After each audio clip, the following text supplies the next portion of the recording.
When you think about super successful businesses that are selling through the roof like Heinz or Mattel, you think about a great product, a cool brand, and brilliant marketing. But there's a secret. The business behind the business making selling simple for them and buying simple for their customers. For millions of businesses, that business is Shopify. Upgrade your business and get the same checkout as Heinz and Mattel. Sign up for your $1 per month trial period at shopify.com/promo, all lowercase. Go to shopify.com/promo to upgrade your selling today. Shopify.com/promo. Yeah, sure thing. Hey, you sold that car yet? Yeah, sold it to Carvana. Oh, I thought you were selling to that guy. The guy who wanted to pay me in foreign currency, no interest, over 36 months? Yeah, no. Carvana gave me an offer in minutes, picked it up, and paid me on the spot. It was so convenient. Just like that. Yeah? No hassle. None. That is super convenient. Sell your car to Carvana and swap hassle for convenience. Pickup fees may apply.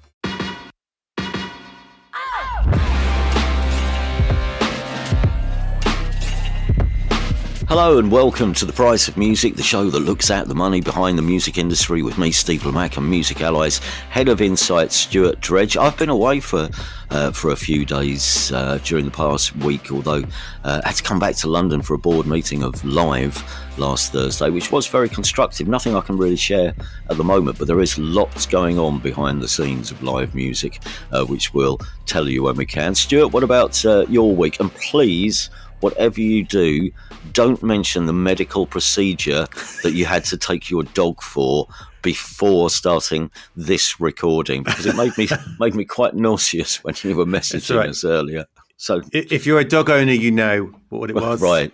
And if you're not, you don't need to know.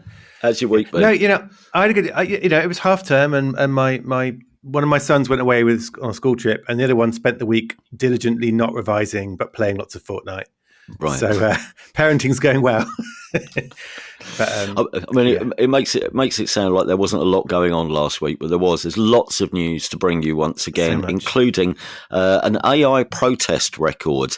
And by that I mean a record which is protesting against badly regulated AI usage. It's not a protest record made by AI, which I guess would undoubtedly sound like a very bad version of Bob Dylan. We'll get to that, and there's a new startup for fans of the musical mashup as well. But first, the IFPI's annual charts for 2024 had some good news for, well, all the big stars, including Taylor Swift, Benson Boone, and various K-pop artists. You better just remind us, Stuart, what the IFPI is or who they are before you tell us about this chart. Yeah, sure. So the IFPI is the global recorded music industry body. So we talk about the BPI in the UK. It's kind of the level above that kind of is the umbrella organization for everyone, all the label bodies around the world. Mm-hmm. And it's also got this department that spend their time crunching data from around the world on sales and streams and figuring out how much everything is worth. And I think next month, we'll probably be going big on this. They do their annual report saying, here's how much the recorded music industry is worth. Here's how the individual countries rank. But before that, the teaser is kind of these charts of like the top artists and albums and tracks. And those came out, this week, or last week rather. Right. And everything as expected? Yeah, I mean, no one's going to be falling off their chair listening to hear that Taylor Swift was the most popular artist in the world last year. It's the third year in a row. She's kind of locking into the Bryan Adams role of topping the chart for a long, long time. And her latest album was the biggest selling album. It was the most streamed album. It was the biggest vinyl record as well. So she had a dominant year. And then Benson Boone, who is kind of a new name, isn't he? He's sort of sprang to prominence last year. And his Beautiful Things was the biggest track globally. And there's some quite complicated methodology, which I won't go into too much, but like he got 2.11 billion global subscription equivalent streams of that song, which is kind of this metric the IFPI has calculated that kind of turns sales and streams on paid services and streams on free services into this one metric of like, right, if it had been streamed by only people who pay for music, this is how many it would have got. And it's 2.11 billion. Right. But yeah, there were some trends in it though. So like the first trend is like, honestly, North American artists were dominant. So 9 of the top 10 tracks last year were by American artists from the US. So it's, besides Taylor, it's Sabrina Carpenter, Teddy Swims, Billie Eilish, Shabuzi, Kendrick Lamar, like all the big names.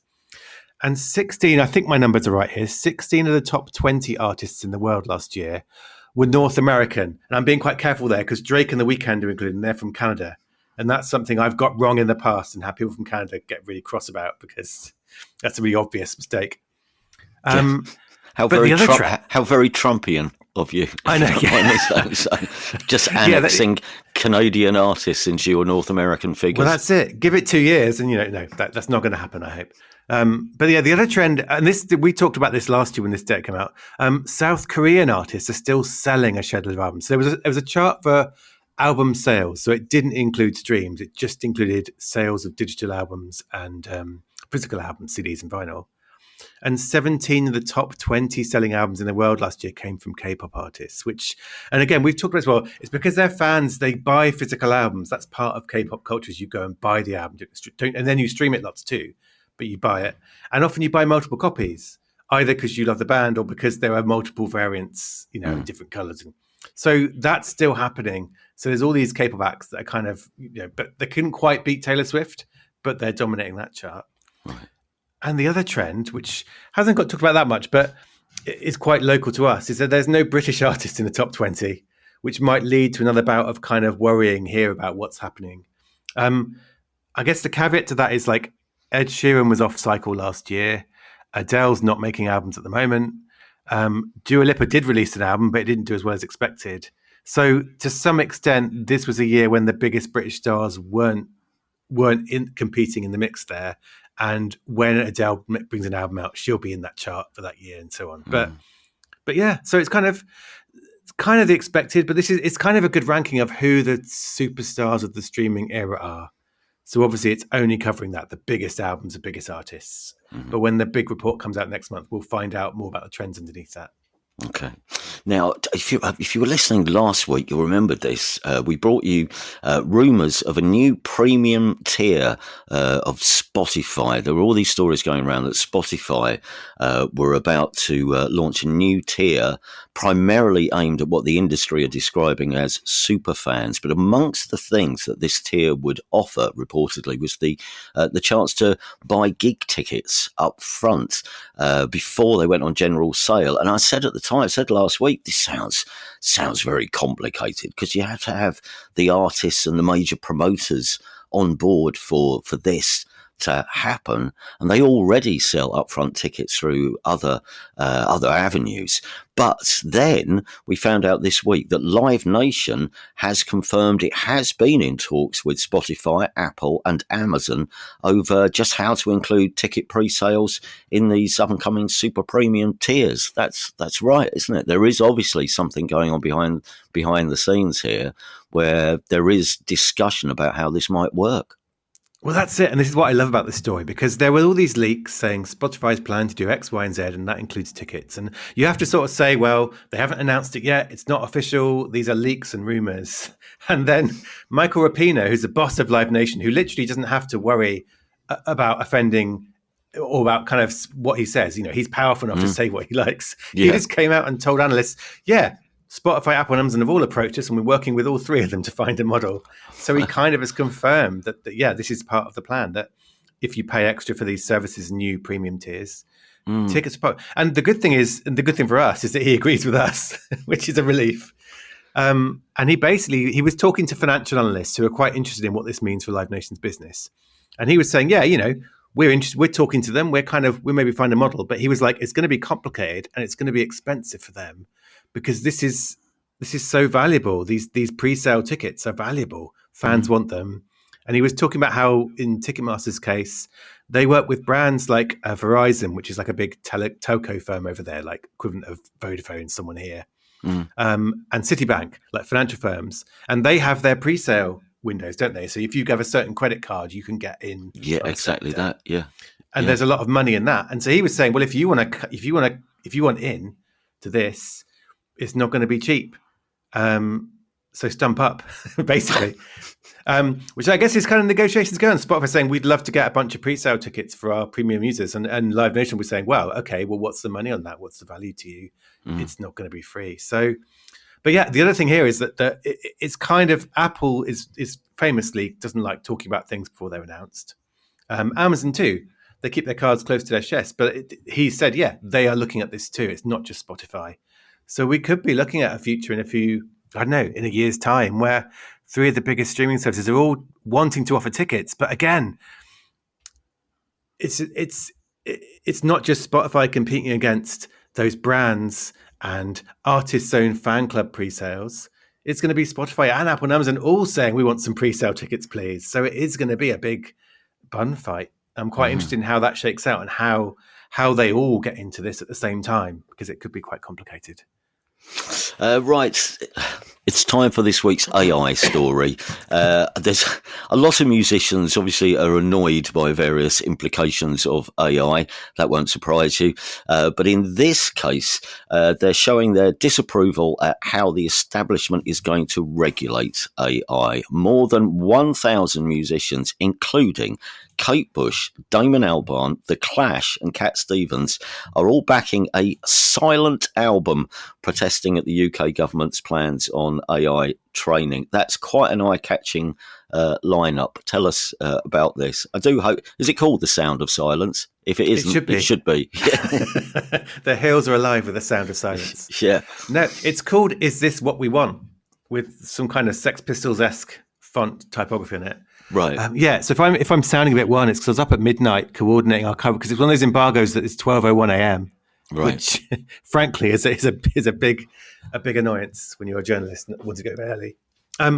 So I start with the background to this, because we have talked a bit about it. But yeah, so the government here is holding this consultation, which is saying essentially what should the rules be if you're an AI company wanting to train your model on copyrighted stuff, whether that's music or news articles or TV shows or anything. So all kinds of copyrighted content. And it announced this, and it said, actually, we've got some ideas. we want to hear your views, but we've got some ideas. And its idea is that there could be an opt-out system. And this is something that's quite important to explain, where the system would be, if you're an AI company, you can use copyrighted content, you can train your model in it willy-nilly, unless the person who owns that content, which in this case would be labels and publishers, has said, no, I'm opting out. You've got to come to me and get a license for this. And that's the government's idea, which kind of sounds, on the face of it, sounds quite good. It sounds like it's giving the music industry control and saying, if you don't want to have your stuff used for training without payment, you can say so. But the industry hates it, and the creative industries hate it too. News publishers hate it. Everyone thinks opt-out is a bad idea. They don't think it'll work. They're not sure how it will work. They don't really trust the AI companies to respect it. And we've talked before, haven't we, about how one of the big demands our industry has for AI is you have to be transparent about what you're training on. You have to tell us what you're training on, because they don't at the moment. So if the theory is, right, I'm opting out, you can't use music to train your AI, but you're not saying what you are training it on, if there's a trust gap there, you're like, well, you could just be doing it anyway. And there's various other arguments. But yeah, this is the thing. Something that sounds quite good. Actually, the music industry hates it. Right. So at midnight, 2 things happened. So this campaign went live called Make It Fair. And if anyone who is in the UK has bought a newspaper today, I think they've all got the same cover wrap about this Make It Fair campaign. They're all coming out together and saying, we think this is a terrible idea. Please think again, government. And that's kind of being led by the news media. But then music, we haven't released music. They've released, like you say, this album of, I thought it was a silent album, kind of John Cage style.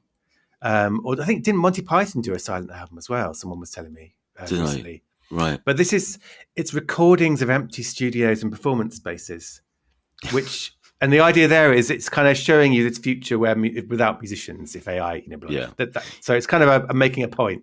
And how many tracks are there? There's about 10 tracks on it, and the track titles are things like the UK government must, and so each track has a word attached to it, which builds into a sentence saying, "Do not." The British sell government music, must not legalise music theft to benefit AI companies. Yeah. And it's weird because I think all these artists you mentioned, like Kate Bush, Damon Albarn, The Clash, Cat Stevens, Sam Fender, they're all listed as co-writers on this. Even though, because I thought, does that mean a 1,000-track album? And they've all given a recording, but it's not. It's kind of, they're all supporting it. And you can listen to it on Spotify. And there's a bigger picture. Have you? Listen to it on Spotify. Yeah, I listen to 3 tracks. One track sounds, and it is, as you say, it's atmospherics. So it's just background noise, essentially. It's not complete silence. It's just, there is a track, I think it's about the 3rd or 4th track in. It was the last, it's as far as I got. But it sounds like when a man of my age plonks themselves into a chair. You can just hear somebody go, and then it's just background noise. Someone's got to press the button to record the studio, haven't they? So that's probably they've got up to do that. They're sitting down. Yeah. But then I started thinking, well, is that the sound of Kate Bush sitting in a chair? But of course it wouldn't be, would it? I imagine it's just engineers possibly recreating the noise of a musician stubbornly refusing to plug in their instruments and record anything because they think their music will then be used irresponsibly and for no money. Well, it's true. And it's funny, I think, because do you remember a few months ago, the music industry was quite cross about white noise being on streaming services. And now, so it's kind of, there's an irony. But there is a bigger picture that I wanted to kind of, pick your brains on and talk to you about. Because I think you're seeing how government works from Live's point of view. Yeah. I think the music industry has been pretty much unified here. Like they're pulling together and saying, we hate these proposals. This idea of having to opt out is bad. Please think again, do a U-turn. But what's happening in the background is there was this big, Keir Starmer's done a couple of speeches recently and they're saying about, he wants Britain to be an AI superpower. And this is something that's actually happening around the world. A lot of governments going, yeah, we really want to be at the cutting edge of AI. It's the next industry we can see big growth from. And there's this big ambitious plan in the UK for AI, which it published recently, which is kind of good, exciting stuff. Like they want to use AI for medical science and find ways to help it unlock new inventions and discoveries and like good stuff. But what's been happening is some of the tech companies and the AI companies have been kind of whispering in the government's ears or even shouting out loud publicly that, but copyright is a bit of a problem for us. There's this copyright uncertainty. We don't know what we can trade on. It really needs to be, we could do all this cool stuff if only you could sort out this uncertainty. And uncertainty is the word they use. And it's got the music industry's back up because the music industry thinks there's no uncertainty. You want to use our stuff, you pay for it. And that should be the principle. So the worry, and I've got this creeping worry, actually, in writing about it, is that governments are going to be so like, we've got to become an AI superpower, and the AI companies tell us copyright is a problem, so we need to clear that obstacle. And I worry they're going to be that's going to be the view that sticks with them, rather than actually the music industry is valuable economically and culturally. Average is not invited. Not if you're holding your company off-site in Las Vegas. We aren't on friendly terms with the bare minimum, and unenthusiastic is uninvited. Las Vegas's creative energy and world-class hospitality want to bring your company off-site to crazy new heights. That's why fear-based leadership is afraid of Vegas, and boring won't be there, but it will be watching the meeting recordings later. Plan for the extraordinary at vegasmeansbusiness.com. This episode is brought to you by Audi. The road is calling. Embrace the thrill of the drive with the all-new, fully electric Audi Q6 e-tron. Featuring effortless power, serious acceleration, and advanced Audi tech. It's not just a new EV, it's a new way to experience driving. The all-new, fully electric Audi Q6 e-tron is here. The next chapter of Audi starts now. Yeah, which is the point that the music industry is making, I think. And they're all, as you say, all pretty much making the same point. The one sticking point around AI is this idea that you opt out because it's complicated and they don't believe it will work. But that's the thing which is uniting, as you say, everyone from record labels to rights societies. They were all handing in their submissions. We're recording this on Tuesday, the 25th. So the consultation, I think, officially ends tonight, 1 minute to midnight. So by the time you hear this, all the submissions will be in and there'll be an awful lot to wade through. And I think still questions to be asked. If you are opting out, you're saying, no, I don't want you to train on my music. Who do you opt out to? And do you have to opt out from every music service individually? Where do you start? And if you have opted out, then how do you enforce that? That's going to be the thing. What's the plan? How do you police this? If a little artist says, "I don't want to be part of this. I don't want you to train your AI on my music," then you haven't got a lot of power. And are you going to be able? Are you going to spend all day listening to AI music, which you think, "Oh, that sounds a bit like me." Yeah. But it's weird. The other thing that's been, and this is something that's in my head still, so it may not come out completely fully formed, but two people I've interviewed recently. One was the IFPI's boss, Victoria Oakley, so the boss of the labels body.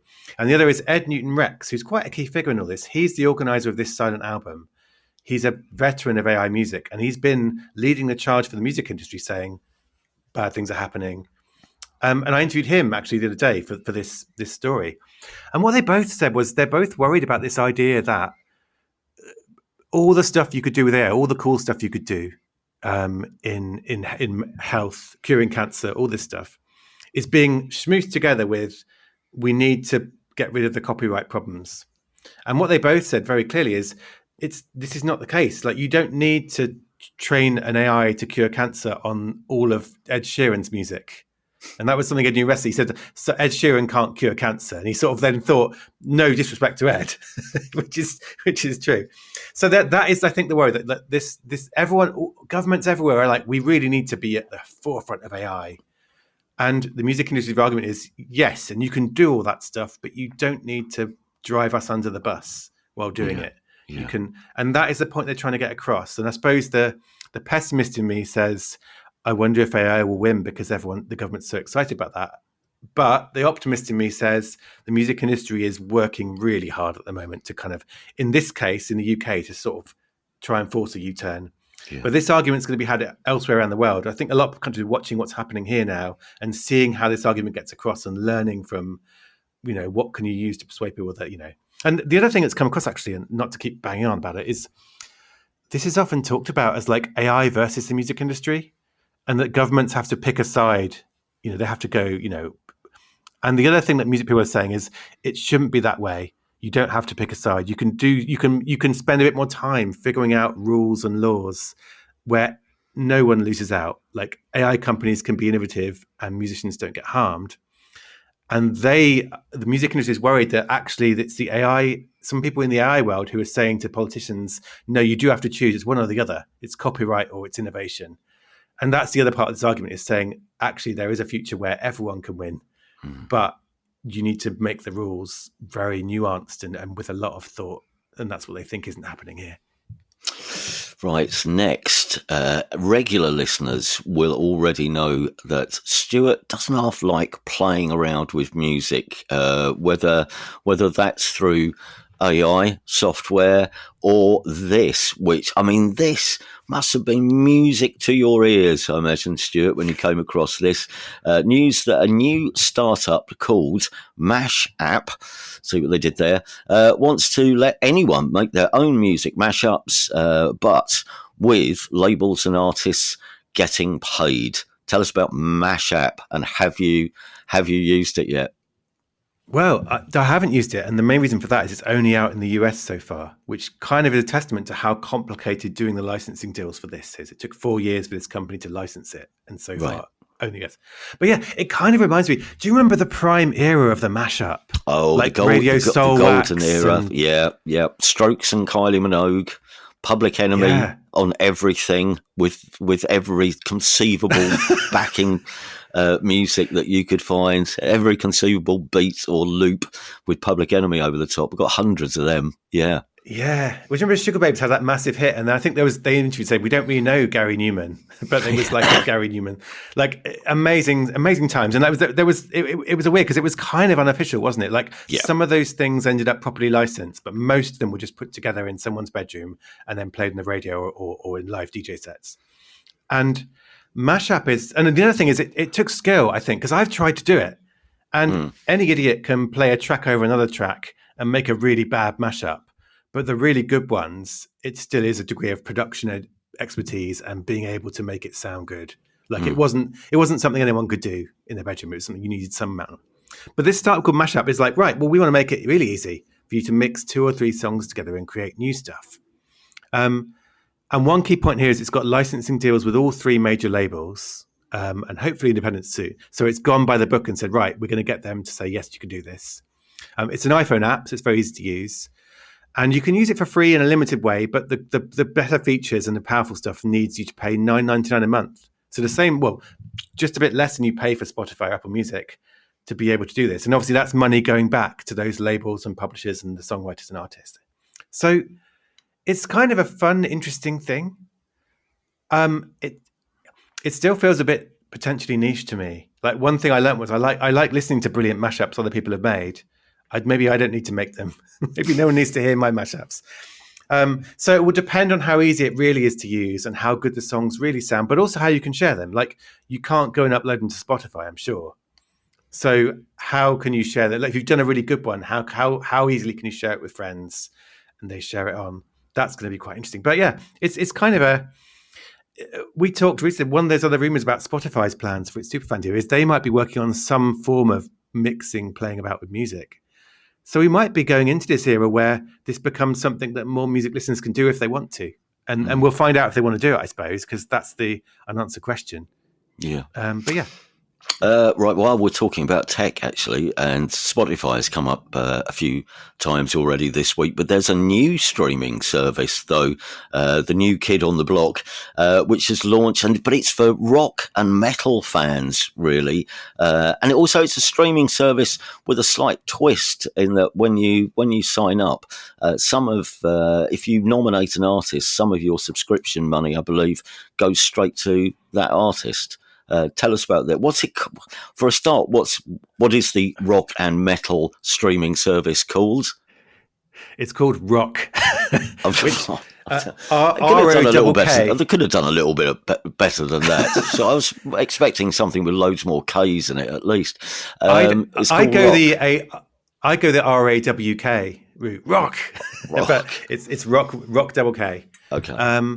Yeah, it's been founded by a pair of metal hard rock musicians, and that's its focus. And yeah, it costs $10.99 a month, or you can pay $19.99 for a higher tier with kind of more features. And yeah, key to it is like 10% of your payments in your first year go to an artist who, I mean, it's not quite free reign. You can't just say any artist. It's like you have to sign. Artists can put links out saying sign up for Rock through my link, and I'll get 10% of your payments. So it has to be an artist who's supporting it. And then it goes down to 5% after that first year on the lower tier. But if you pay the higher tier, you carry on donating 10%. And yeah, it's been tried before. Like streaming, Tidal, a streaming service, did it for a while. This idea of artist payments. So part of your money goes to an artist you choose or your favorite artist. And it's a really nice idea. And the other trend here is like people have talked about this idea of some of the genres that maybe aren't served as well by the big streaming services.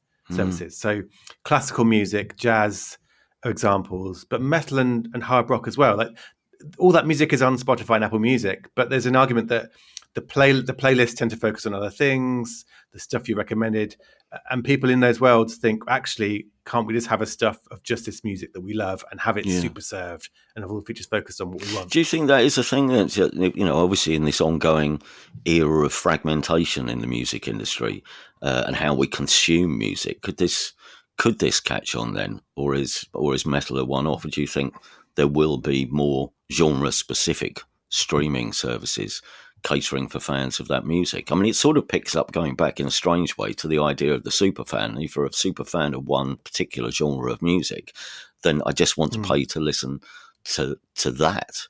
So will we see more of this, do you think? I like the idea that people are trying it because we don't really know. Like people have tried some things in the past and nothing has really taken off in a massive way.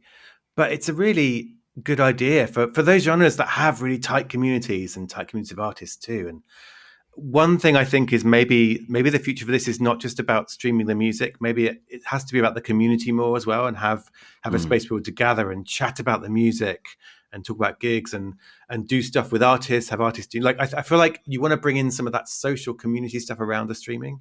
And that could be quite exciting. Yeah, that's true. That's very true. Yeah, but you are doing it on a budget. Like I suppose you're the kind of artisan local store compared to like the enormous supermarket chains of the big streaming services. And sometimes those stores do really well, and the community loves them and supports them. And sometimes they get squashed by the supermarket down the road. But it's interesting. Like I love seeing people experiment and say, well, what, we don't want to launch just another Spotify. We're going to try another idea. Yeah. And I think genre could be one of the things that gets some mileage. And the question now for rock is how it signs people up, how it gets artists to promote it. And this idea of they can get 10% of your subscription, that might encourage artists to go, we'll support this. So, Talking of ongoing themes and trends and just changes in the way the music business is working, as you've mentioned, actually, Stuart, on a number of occasions recently, artists obviously increasingly looking to work outside of the record label structure is one of the reasons why we're mentioning this, which is it's an old idea almost, but seems to be coming back into fashion as we learned that the British artist Casey Lowery is using a Kickstarter campaign to make his debut album without a record label. And I've not really come across Casey prior to this, but he has 4 million odd TikTok followers, and one of his songs I listened to sounds a bit like an early Noel Gallagher acoustic number.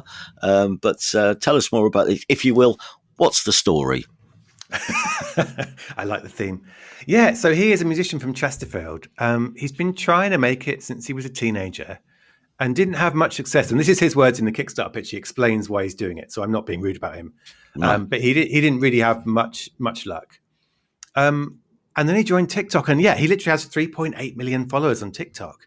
And for comparison, he has like 92,000 listeners on Spotify, which is not a criticism of him. It's more just like this is where he's built his audience on TikTok. And now he's figuring out, right, can I turn this audience of watching my short videos into something that pays me for my album? So, and like you say, Kickstarter has been around for a long time. And I remember writing back in the day about Amanda Palmer using Kickstarter. I think I've mentioned this before. And suddenly everyone was like, wow, Kickstarter's the future. You don't need a label. Just go to Kickstarter and do what she did. And people have used it, but not to the extent of like super millions and millions of quid. It's more been something that's like grassroots artists have used. And so Casey, he tried to raise 10,000 quid. He's already at 24,000 from nearly 560 backers at the time of writing. So he more than doubled his goal.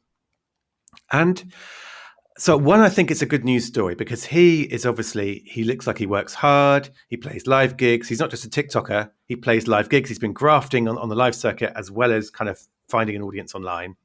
He's very engaging. And he's building something beyond those crazy figures, which is the other trend, I think, here, which maybe I'll try this out on you and I'll see just by your face how sensible it is. But okay, like 3.8 million TikTok followers, 560 of them have put money into his album on Kickstarter. And that, again, is not a criticism saying he's rubbish, only that many people want to pay. It's more saying for the modern artist, you can reach huge audiences on TikTok and other places, but the meaningful people are the ones who then go to the next step and say, right, I'm going to give you some money. I want to help you do your album.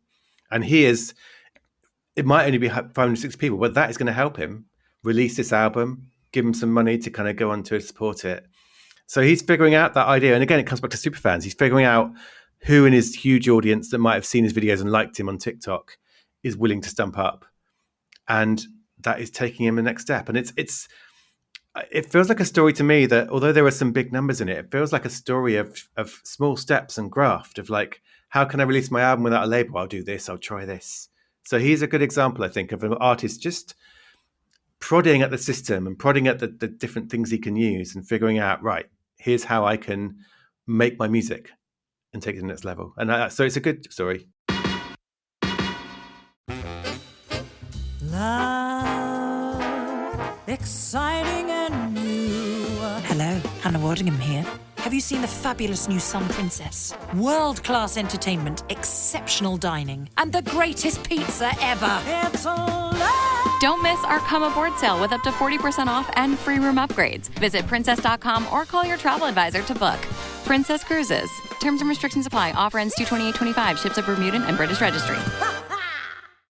Go further with the American Express Business Gold Card. Earn 3 times membership rewards points on flights and prepaid hotels when you book through AmexTravel.com. Whether your destination is a business conference or a client meeting, your purchases will help you earn more points for future trips. Experience more on your travels with Amex Business Gold. Terms apply. Learn more at americanexpress.com/business-gold. Amex Business Gold Card. Built for business by American Express.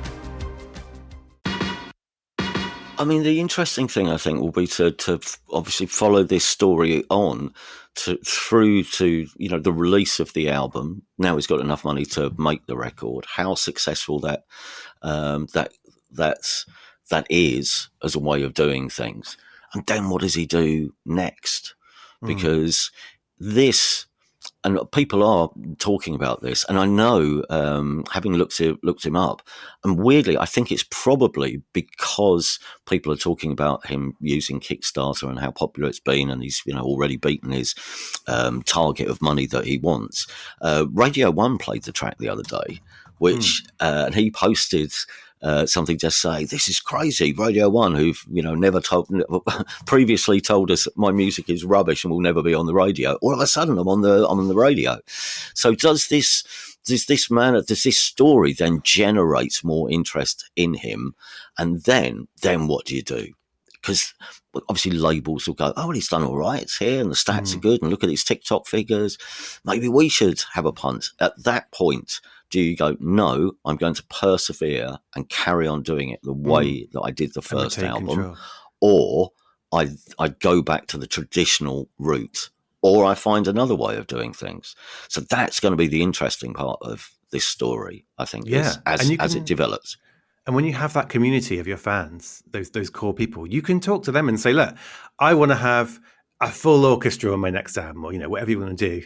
Yeah. And I could go to a label and try and get money to do that. But do you think you would fund that? And you can then ask them and find out. I mean, the other thing I think is interesting about this, this ties into one of our shows we did way back last year. Do you remember we interviewed that duo, Charlie Tyler, who were big on TikTok? And they were kind of TikTokers doing music, but actually they were talking about how he'd been playing on the circuit for years and years and years, hadn't he? And similarly, okay, so I think that's the other thing. People kind of can be quite snobbish about TikTokers doing music, someone who's TikTok popular doing an album. But it turns out a lot of people who are doing music on TikTok, they've been trying for years to do it the traditional way, and maybe it didn't quite work out. So they're not just some sort of fresh-faced influencer going, "I quite fancy doing a song." Yeah. They're musicians who are just figuring out the best way to get that momentum rolling. So that's why I think TikTok is interesting. It's not that it's a bunch of, it's not that it's a bunch of kind of, I don't know, trust fund influency people testing out music. It's actual grassroots indie musicians who've played something, people like it. So all power to him. Finally, for this week, do bear this in mind when you're making your sci-fi soundtrack or your spy thriller theme tune, or even if you just want a weird noise for your newly penned atmospheric pop epic, musicians can now buy official samples from the archives of the BBC's Radiophonic Workshop. The Radiophonic Workshop, which, if you don't know, it was a groundbreaking department of the BBC, based at the Maida Vale studios and specialising in special effects, although they did create music as well, including the theme tune to Doctor Who. But they were just this inventive team of music boffins in a way, but they, inadvertently, they opened up so many ideas for future electronic artists. But now, yes, you can dig into this extraordinary archive of stuff which they created over the years. You'll need to pay for it, but how does it work, Stuart? Yeah, well, it's good, and I think you've put it really brilliantly, because they are the people who created the wibbly woo-woo noises in Doctor Who and so on. But electronic music artists, they're venerated, aren't they? Like Delia Derbyshire, who made the Doctor Who theme. The whole team of people there were just they were breaking technology to make the stuff they were making. And So and it has been sampled, like the Doctor Who, like Orbital did a thing with Doctor Who theme, didn't they? Famously live, and people have used these sounds, but this is now official. So it's a company called Spitfire Audio, which musicians and producers will know. It's somewhere you can buy sample packs and plugins and studio tech, and they've work with the BBC to mine those archives. And yeah, it costs 149 quid. So it's not cheap, but they've done a proper job on it. They've gone back through the archives. They work with some current musicians and producers as well, and collaborators of the workshop to kind of create sounds to go with it. So it's not just like we've found some samples, here they are. It's kind of it's equivalent of a box set for a record, I think. It's properly curating it, and it's just a reminder there is money in this kind of thing as well. Like if you can sell beats and samples and packs of sounds, and there's so many musicians now making music at home who are looking for that. Yeah. So it's a good news story, I think. Again, and it is that thing of in writing about this, I learned a lot about the Radiophonic Workshop that I didn't know before as well. Yeah. So it's the other, it puts it back and it explains to you who these people were, what they did, how they did it. And when you get into the how they did it, it's kind of head spinning, isn't it? Like the techniques they used, they were making up on the hoof in a way. Yeah. And it's brilliant. So yeah, it's a sign that this stuff from the archives isn't just history. It's something that can be used. And emphasize. I mean, it's a great legacy that everyone left behind at the when it eventually. Because interestingly, wasn't there a story that basically when the department was sort of disbanded, there were just loads of tapes of stuff just lying around, and then they were going to clear their offices, and people squirreled away all these old master tapes, which they're now using now. That's classic BBC. Well, we're done with this. And then about 20 years later thinking, where was that stuff? Because that's all in fashion Who now. would want that episode of that groundbreaking sitcom? Yeah, absolutely. Not only that, I was in down on the Kent Riviera for a few days last week. And Ramsgate has now got 2 second-hand record shops. Really? And one of them particularly had a massive selection of second-hand albums, all library music and effects. And as you say, that sort of thing, it's like this is the online sci-fi equivalent or electronic equivalent of digging in the crates that hip hop artists do. That except you're giving money to obviously the people or the estates of people. I love the idea of made this. At some point, you've got to turn up to one of those second-hand shops with a truck. when you're next having a clear out, and just say, and they'll, oh God, Steve Lamat's coming in, quick, clear some shelves. We need more space for stuff. I chatted to a guy in one of the shops, and he says that they get people are doing house clearances. People will come in whose relatives have sadly passed away, and say, well, I don't know what to do with these records. And also there's the constant influx of vinyl, which has been left in storage warehouses. You can go, I'm moving house. I haven't got room for these records now, but I'll just put them in storage and I'll get them back later. And so many. The last time I had to do that myself, the guy looked at the records and sort of sizing me up, going, "Will he be back for these?" And then he said, "You know what? About over a half when people default and will stop paying for their storage, over a half when you walk in and go, right, we'll have to take this stuff is old vinyl." But mind you, that's going back some years now, possibly now. Old vinyl being worth something, maybe not so much. But anyway. I think the other thing here actually is I did an interview recently with a chap called Mark Mulligan, who is from Media Research, one of the analysts, and he had this quote that it might send a chill down your spine. I don't know, depending on what you think of AI. But he was talking about the sampling culture, and he was saying, yeah, we used to have crate digging, and then we had splice digging, which is kind of going to those online services looking for samples that you can find. And he said he reckons the next thing is going to be prompt digging, like people figuring out what prompts to feed an AI to create an amazing sample. Oh, I see. And so this is all in motion. Like, how do you get new sounds to use, or old sounds sometimes for new music? And although AI might be the next thing where you're getting an AI to make you a completely new sample, I think the Radiophonic Workshop shows that there's still so much stuff out there in the archives that could be repurposed.